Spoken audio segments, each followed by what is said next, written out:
Exercise 2.1 के पहला का प्रश्न नंबर चौथा। पहला का प्रश्न क्या है? चौथा। जैसे इसको देखिए 3x square, 3x square plus में क्या x है? 5x है और माइनस में 2। अगर इस प्रश्न को हम सब इस प्रश्न को देखिए बनाना पहले शुरू करते हैं, उसके बाद आगे देखेंगे क्या होगा। px बराबर 3x square plus 5x minus 2 और यहां मान लेंगे px बराबर क्या मान लेंगे? 0। तो ये क्या हो जाएगा? 3x स्क्वायर प्लस 5x और माइनस में 2 बराबर क्या हो गया? आगे और पीछे को गुना कीजिए तो 3 दूना 6, 6 के तोड़ना है तो हम इस रूप में भी तोड़ सकते हैं। 3x square plus 3x plus 2x minus 2 बराबर, क्योंकि 3 दू क्या हो गया? 5 हो गया और 3 दूना भी क्या हो गया? 6 हो गया। लेकिन अगर इस हिसाब से तोड़ेंगे तो जो बुक में आंसर है वो आंसर नहीं आएगा, क्योंकि गुणनखंड के एक रूप और भी हम तोड़ सकते हैं। जैसे देखिए इसको कैसे तोड़ेंगे, इसमें नहीं तोड़ना है। अब देख लीजिए यहां क्या है लिखल? 3x स्क्वायर ना,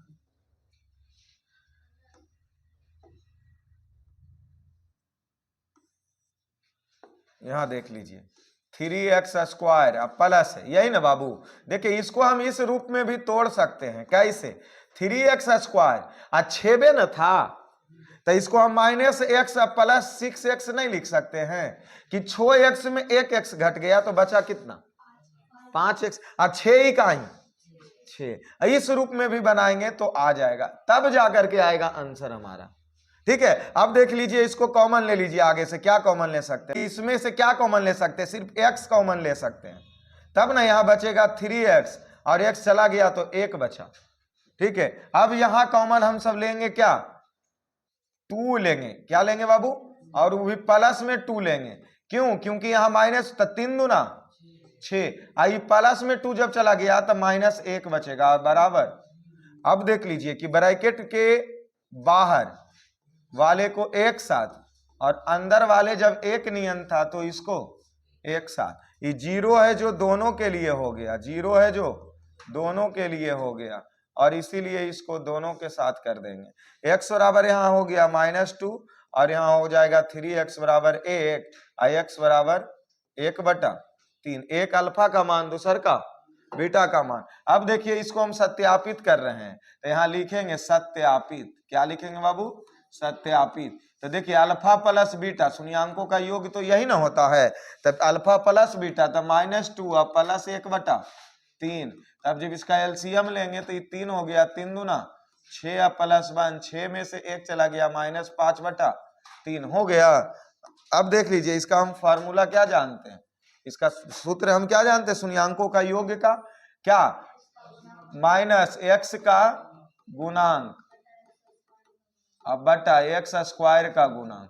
अब बोलिए तो ये x का गुणांक है, बोलिए तो x का गुणांक देखिए तो कितना दे ले बाबू?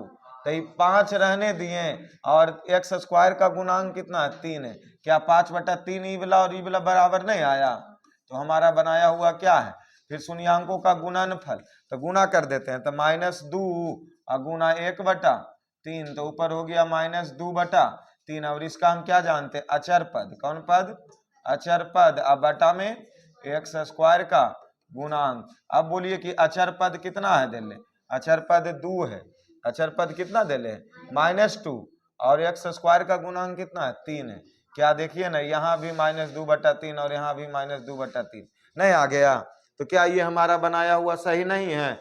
सही है। ये गुणनखंड यहाँ उस हिसाब से नहीं तोड़ेंगे, क्योंकि गुणनखंड का एक रूप से नहीं, हम दूसरे तरीके से भी तोड़ सकते हैं। तो अब तो यहां तक कंप्लीट ना हो जाएगा, ये वाला बन न जाएगा सब। चलिए तो 1 नंबर का जितना प्रश्न बनता है कम से कम ये तो तय है कि 6 तक जरूर बनेगा और 7 भी बन जाएगा, क्योंकि 7 जैसे ही प्रश्न करेंगे तो प्रश्न नंबर 1 और 7 एक जैसा है। चलिए अभी पहले नोट कर लीजिए।